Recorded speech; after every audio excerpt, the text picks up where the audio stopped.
है तो एच के साथ वर्ब का तीसरा फॉर्म होता है। एच में होगा कौन? तो एक हैव होगा, एक हैज होगा, एक हैड होगा। ये प्रोनाउन है। रिलेटिव प्रोनाउन कौन है? हु है, विच है और दैट है। ठीक, ये लगता है इंसानों में, ये लगता है चुनने वाला में, और ये लगता है वस्तुओं में प्रयोग। अभी हम पढ़ेंगे फिलर्स। ये सब फिलर्स जो है वो सब प्रीवियस ईयर में, ठीक, सब प्रीवियस ईयर का। हम क्या करेंगे ना कि इसमें आज तो वर्ड बेस्ड है, मतलब आज ये तीसरा वीडियो और तीनों का तीनों वर्ड बेस्ड है, लेकिन हम ग्रामर सीखते चलेंगे इसमें। ग्रामर इसलिए सीखेंगे कि जब फिलर हमारा ग्रामर का होगा तो उसमें फायदा करेगा। तो वर्ड बेस्ड तो सीखेंगे और फिलर भी सीखेंगे, वर्ड भी सीखेंगे, ग्रामर भी सीखेंगे और पूरा अच्छा से ग्रामर सीखेंगे इसमें, ठीक है। अगर आप अगर अच्छा लगता है तो हमारे साथ कंटिन्यू रहिए। अगर लगे कि नहीं थोड़ा सा अटपटा है या फिर बेकार, मेरा टाइम खराब हो गया, तो आप इस बात से स्वतंत्र हैं कि आप डिसलाइक भी कर सकते हैं और किसी और का वीडियो देख सकते हैं जहाँ आपको लगे कि हम सीख रहे हैं, क्योंकि समय कीमती है, नौकरी लेना जरूरी है, ठीक है। तो उम्मीद करते हैं कि हम पूरा अपना 100% एफर्ट लगाएंगे और आप देखिए, अगर अच्छा लगता है तो हमारे साथ कंटिन्यू बने रहिए। मोटरिस्ट कमिटिंग यानी मोटर चालक। मोटरिस्ट कमिटिंग मतलब मोटर चालक। दिस इन्फ्रैक्शन, इन्फ्रैक्शन का मतलब आप लिख लें, लॉ होता है, कानून होता है। इन्फ्रैक्शन का मतलब होता है लॉ या कानून। मोटरिस्ट कमिटिंग यानी मोटरिस्ट चालक जो है, दिस इन्फ्रैक्शन, इस लॉ को क्या किया है, उन लोग जो उल्लंघन करता है, आर क्या किया है, फाइंड, उन लोगों पर क्या किया जा रहा है, फाइन लगाया जा रहा है। किस पर? मोटर चालक जो कानूनों का उल्लंघन करते हैं। किसका? इन्फ्रैक्शन कर रहे हैं। किसका इन्फ्रैक्शन कर रहे हैं? कि मोटर चालक जो भी नियम है उसका जो उल्लंघन करने हैं उस पर क्या लगाया जा रहा है, फाइन लगाया जा रहा है। मतलब बहुत भयानक फाइन लगाया जा रहा है। सबसे पहले हार्डली अगर देखें तो हार्डली यहाँ ऑप्शन हम काटते हैं, और हार्डली इसलिए काट देते हैं क्योंकि यहाँ जो हार्डली है वो मीनिंग दे रहा है ना के बराबर। हार्डली, स्कैर्सली, बेयरली, ये सब क्या होता है, ना के बराबर होता है। जैसे हम क्या बोले, हार्डली, ये क्या लेगा, इन हार्डली, ये होता है ना के बराबर। कौन कौन है? Hardly, scarcely, बेयरली। जब भी हार्डली और स्कैर्सली आता है तो याद रखें कि उसके साथ जो आगे आने वाला वर्ड होता है कंजक्शन में जुड़ेगा, वो व्हेन लगेगा। क्या लगेगा? व्हेन लगेगा। किसके किसके साथ? हार्डली और स्कैर्सली के साथ व्हेन लगता है। तो एरर में क्या होता है कि हार्डली और स्कैर्सली लिख देता है और आगे देन लगा देता है। और ये भी याद रखें कि हार्डली और स्कैर्सली के साथ कभी भी नॉट का प्रयोग नहीं होता है, क्योंकि हार्डली का खुद का मतलब ही होता है ना के बराबर, तो फिर नॉट कैसे हो जाएगा। इसी तरह से इसका जो क्वेश्चन है वो क्वेश्चन टैग में दिया जाता है, यहाँ हार्डली से स्टार्ट कर देता है और यहाँ लिख देता है नॉट लगा देता है। तो हमको क्वेश्चन टैग में क्या होता है कि एक तरफ पॉजिटिव चाहिए, दूसरी तरफ नेगेटिव चाहिए, और यहाँ क्या होता है कि ये दोनों तरफ नेगेटिव, हार्डली तो नेगेटिव है ही, नॉट भी नेगेटिव देता है। तो हम लोग को लगता है सही, क्योंकि हार्डली का मतलब ना के बराबर है, नॉट नहीं देखते, तो हड़बड़ी में गलत मार देते हैं। याद रखें, हार्डली जब है तो इधर डू आई करे या फिर डोंट आई, जो भी रहेगा वैसा करे, मतलब इधर हार्डली नेगेटिव सेंस है, आगे पॉजिटिव देना होगा, ठीक है। क्या क्या समझे इसमें कि हार्डली स्कैर्सली हमेशा कंजक्शन व्हेन लेता है, और हार्डली स्कैर्सली जब भी होता है ये नेगेटिव सेंस है, इसके साथ नॉट का प्रयोग कभी नहीं होता है, ठीक। तो हार्डली का मतलब हुआ ना के बराबर, और जब हार्डली का मतलब हुआ ना के बराबर तो इसका मतलब यहाँ हार्डली खत्म हो गया कि ना के बराबर फाइन कैसे लगेगा जब इन्फ्रैक्शन कर रहा है, यानी कानून का उल्लंघन कर रहा है, तो इसका मतलब फिर ना के बराबर कैसे। होली फाइन तो होना, होली का मतलब होता है पूर्ण रूपेण, है ना। तो ये होली नहीं, पूर्ण रूप से नहीं, पूर्ण रूप से क्या फाइन लगा देगा।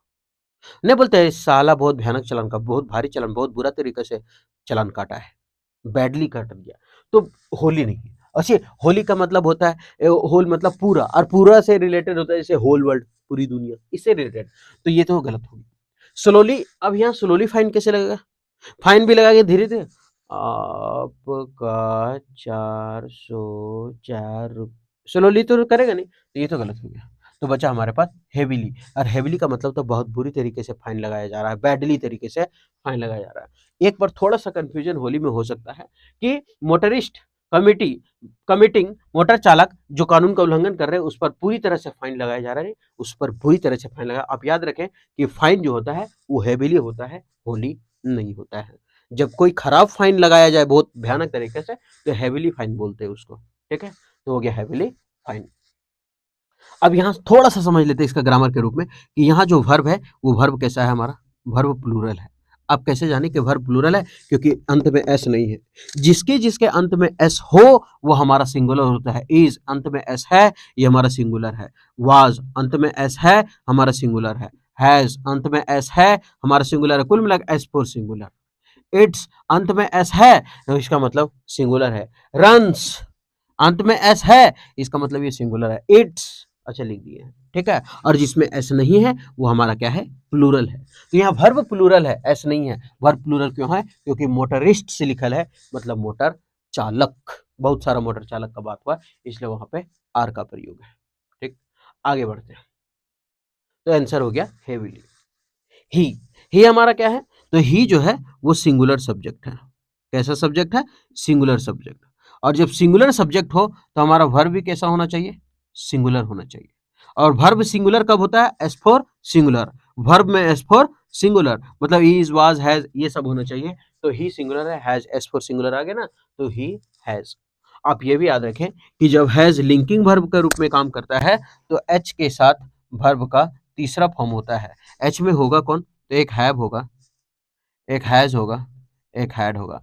ये सभी के अगर एक गेट भी लिख लीजिएगा, गेट भी अगर लिंकिंग वर्ब का ये सब काम कर रहा है तो उसके साथ वर्ब का हमेशा कैसा फॉर्म आएगा, तीसरा फॉर्म आएगा। तो ही हैज एक्सपीरियंस्ड है, ही हैज एक्सपीरियंस, वो एक्सपीरियंस किया, वो अनुभव किया। क्या अनुभव किया देखते हैं, एब्यूज्ड प्रताड़ना का। एब्यूज्ड मतलब प्रताड़ना, है ना।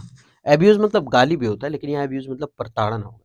तो ही हैज एक्सपीरियंस, वो एक्सपीरियंस किया किसका, प्रताड़ना का। अब किस चीज के प्रताड़ना का, विजिबल, देखने योग्य प्रताड़ना का। देखने योग्य प्रताड़ना का अनुभव कैसे करेंगे, रे साले देखने योग्य प्रताड़ना हुआ, वो सब देखने योग्य रहता है, तो खराब प्रताड़ना है तो नेगेटिव सेंस है। तो देखें, इंटेंजिबल का मतलब होता है जिसे छुआ ना जा सके, छूकर महसूस ना किया।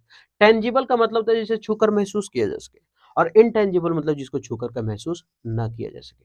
अगर आपको वर्ड में दिक्कत होता है ना, तो हम एमबी बुक का जो अजय सिंह का है वो प्रीवियस ईयर सारा वर्ड मीनिंग हमको लगता है 29 या 30 वीडियो डलाया है ना। वो ट्रिक से बताएं, अगर नहीं याद होता तो आप उसको देखें, पसंद आए तो देखें, ठीक है। तो इंटेंजिबल।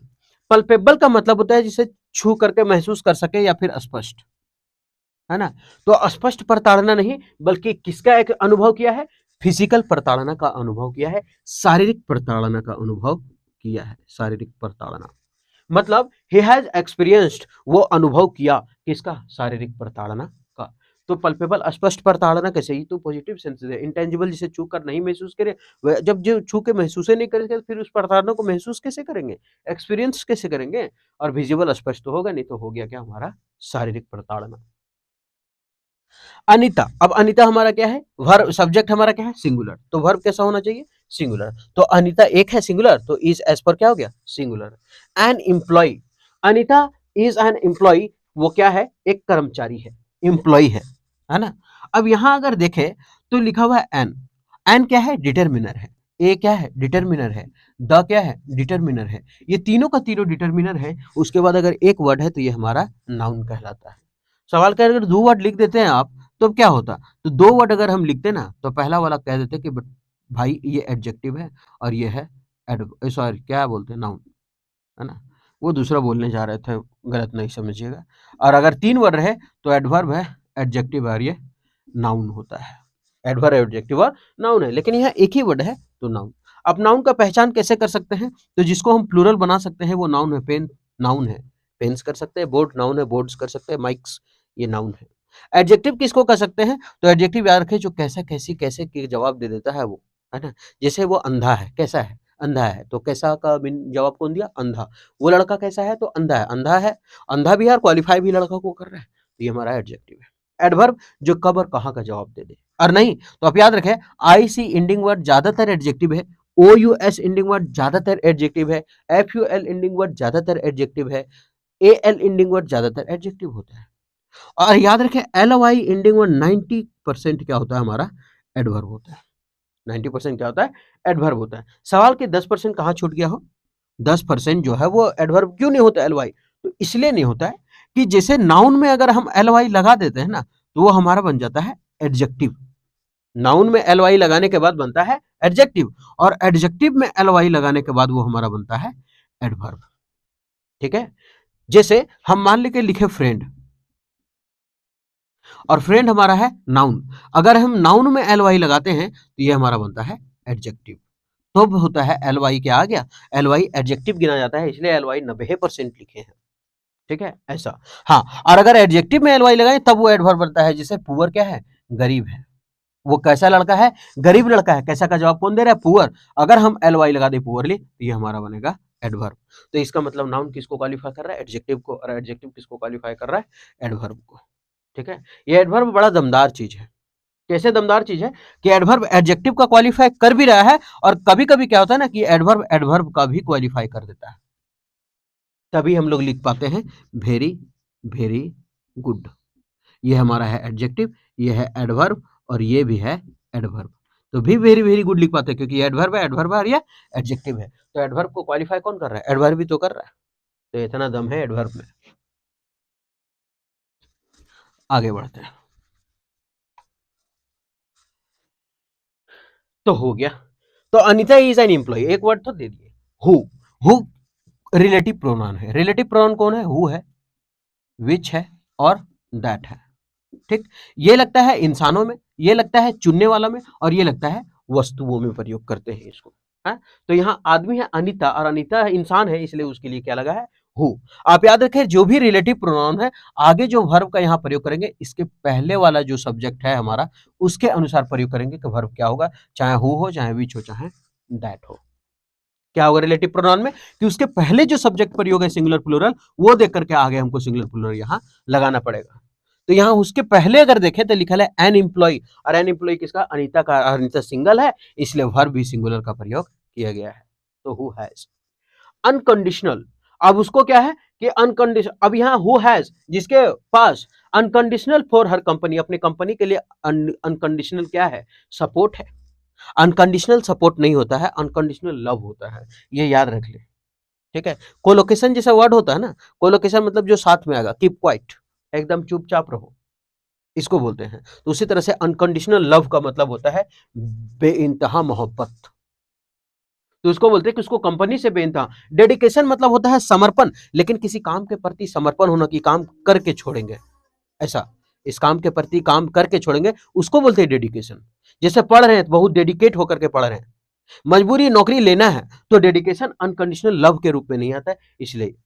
सपोर्ट, सहारा करना। अटैचमेंट का मतलब जुड़ाव होता है। अगर एक तरह से अगर लव नहीं था, अनकंडीशनल अटैचमेंट मतलब अगर लव नहीं होता ना, तो थोड़ा बहुत हम अटैचमेंट की तरफ जाते, लेकिन लव दे दिया तो इसका परफेक्शन ज्यादा बन गया कि कंडीशनल अनकंडीशनल लव होता है। कंपनी के लिए अनीता का क्या है, अनकंडीशनल लव है, एकदम मुंह में पड़ा रहती है, काम हो ना हो कंपनी से बहुत प्यार है उसको, है ना, इस तरह से।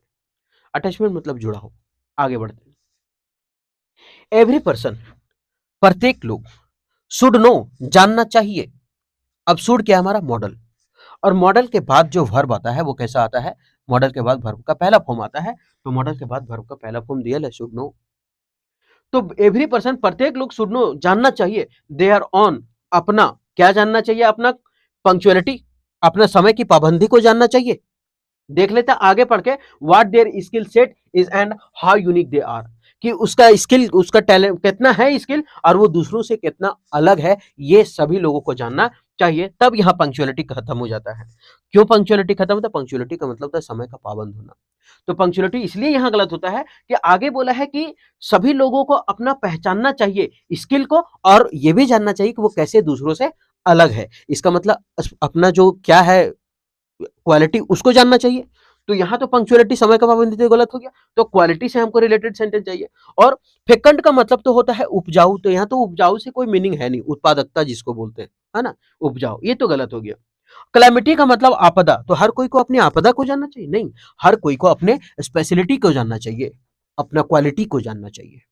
ठीक है, वही है कि हर कोई को अपने क्वालिटी को जानना चाहिए कि उसमें स्किल क्या है और वो दूसरों से अलग कैसे है। ठीक है, तो वहां हो जाएगा स्पेशलिटीज। तो पंक्ति समय का पाबंदी नहीं, फिकंडी क्या वो लिखा है, फिकंडिटीज नहीं, उपजाऊ, और क्लाइमेटीज नहीं होगा। ठीक, आपदा होता है, सबका मीनिंग लिख ले आप। क्लाइमेटीज मतलब आपदा, विनाशकारी। फिकंडिटीज मतलब उत्पादकता या फिर उपजाऊ। पंक्चुअलिटीज मतलब समय का पाबंद। They supplied the required human resources. They supplied, वो सप्लाई किया, ये वर्ब का दूसरा फॉर्म। और जब वर्ब का दूसरा फॉर्म आता है तो समझ जाते हैं कि काम पास्ट का है। और जब काम पास्ट का है, इसका मतलब काम आज के पहले हुआ है। जैसे आई एट, मैंने खाया, काम आज के पहले हुआ है, इसका मतलब आज के पहले खाए हैं हम। लेकिन अगर बोले आई हैव ईटेन, मैंने खाया है, इसका मतलब हम आज खाए हैं, ऐसा होता है। जैसे हम बोले कि ही वेंट, वो गया, मतलब आज के पहले गया, लेकिन बोले कि ही हैज गॉन, वो गया है, तो इसका मतलब वो आज गया है। तो अगर वर्ब टू आए तो समझ जाना काम आज के पहले नहीं, पास्ट का हुआ है। ठीक है, आगे। तो यहां लिखा है दे सप्लाइड द रिक्वायर्ड ह्यूमन। अब यहां लिखा है दे सप्लाइड, वो सप्लाई किया, क्या सप्लाई किया? Required human resources.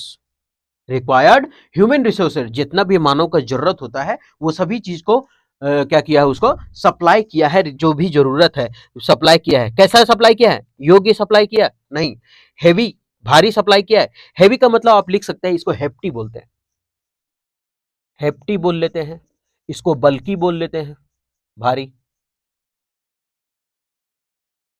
BULKY लिख ले, ठीक है, ये बोल लेते हैं।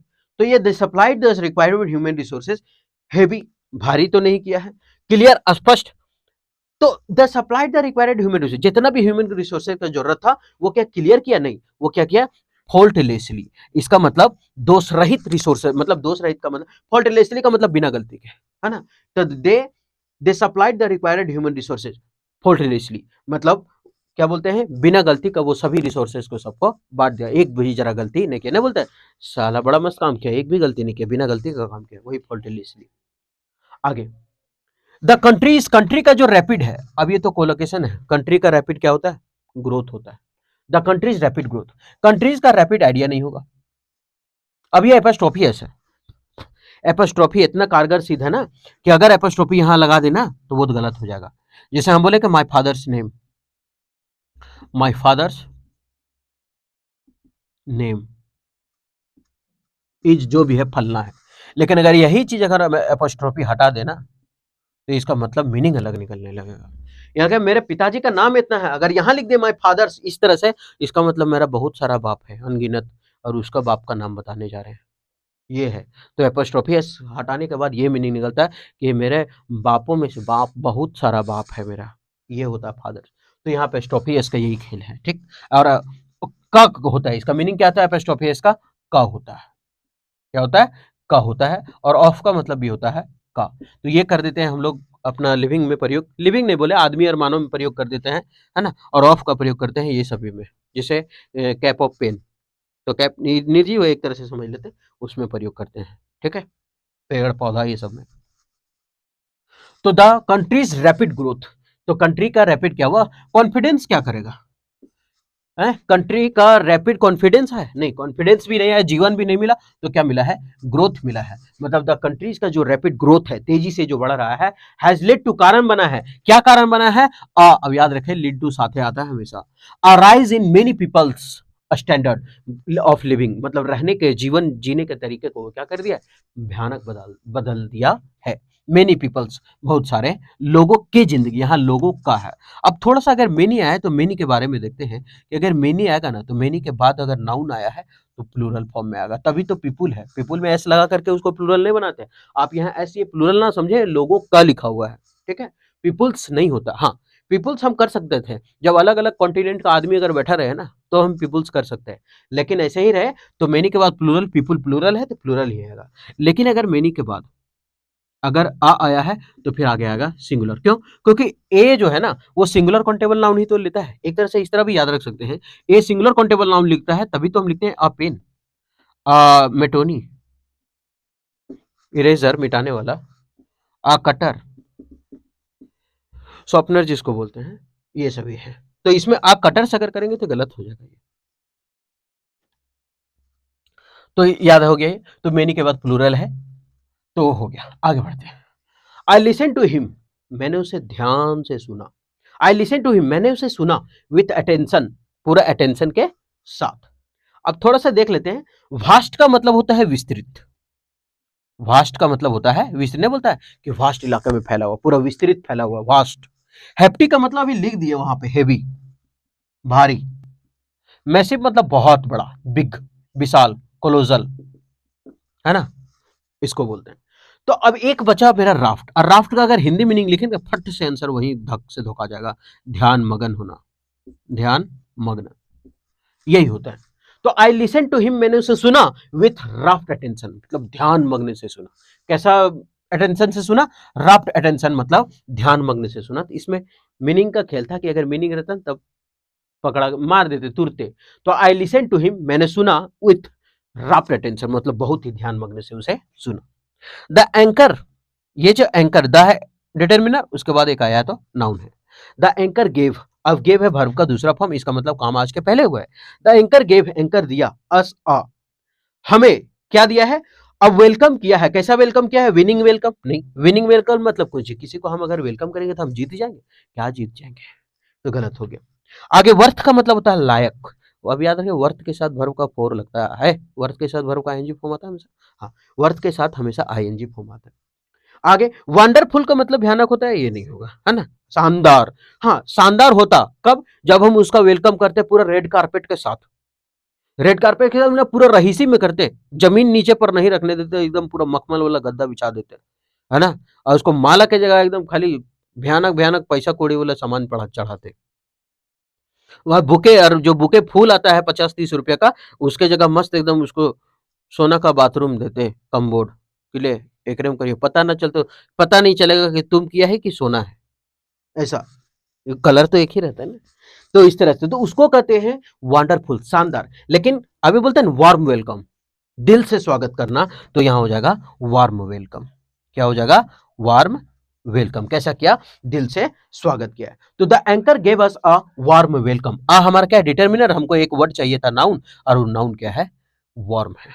ठीक है, आगे the anchor gave us a warm welcome, a pleasant smile, एक बहुत सारा सुंदर से हंसी के साथ, स्माइल के साथ, एंड अ बुकेट, और एगो बुके दिया है किसका, on reaching the hotel, hotel पहुंचने पर। ठीक है, तो ये हुआ। तो वार्म वेलकम मतलब दिल से स्वागत करना। ठीक है, तो वंडरफुल होता, वंडरफुल करते जब बहुत ही शानदार शानदार चीज लिखा रहता है, बुकेट नहीं होता, स्माइल नहीं होता, एकदम खाली रहीसी के साथ एकदम हेलीकॉप्टर से उतारता, हेलीकॉप्टर आता एकदम 2 डेग मतलब 4 कदम ले जाने वास्ते, उसको कहते थे वंडरफुल, शानदार, है ना। ऐसे नहीं होगा, ये होगा क्या, वार्म वेलकम मतलब दिल से, ऐसे भी बोलता है वार्म वेलकम किया गया है उसका, दिल से स्वागत। तो ये था पूरा का पूरा फिलर्स। आप देखेंगे कि फिलर्स में कौन सा ऑप्शन नहीं हुआ, तो क्यों नहीं हुआ, और ये भी देखेंगे कि ग्रामर क्यों, कैसे प्रयोग हुआ, काहे प्रयोग हुआ, है ना। तो हम फिलर्स के बहाने ग्रामर भी सीख रहे हैं और वर्ड भी याद कर रहे हैं। उम्मीद करते हैं कि सेशन ठीक लगा होगा। फिर मिलते हैं नेक्स्ट वीडियो में।